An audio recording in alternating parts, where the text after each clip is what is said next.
Si Taverny m'était compté présente le clocher de Notre-Dame de Taverny.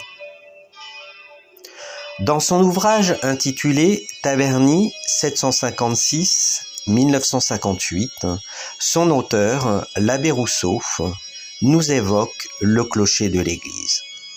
Écoutons-le. La première chose qui frappe lorsqu'on découvre la silhouette de l'église, c'est le clocher.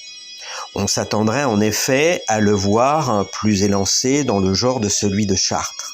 En fait, ce n'est pas le clocher primitif qui a été détruit par la foudre, mais un clocher qui date, pour sa base, du XVe siècle. La flèche a été changée au XIXe.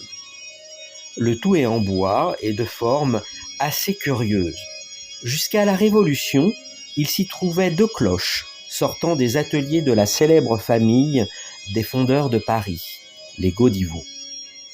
Sur l'une d'elles, on pouvait lire « Seigneur, faites que, chaque fois que je sonnerai, incendie, tempête, tonnerre, foudre et toute espèce de calamité s'éloigne, et que la dévotion augmente dans le cœur des fidèles. » L'an 1768, Marie Barbe suit nommée par messire André Marc du Dossiez de Caen, curé de Notre-Dame de Taverny, et par Marie-Louise Fontaine, épouse de monsieur Nicolas Rousseau, ancien marguillier, et suis bénite, avec ma compagne, par le susdit curé, Jean Fromont, marguillier en charge.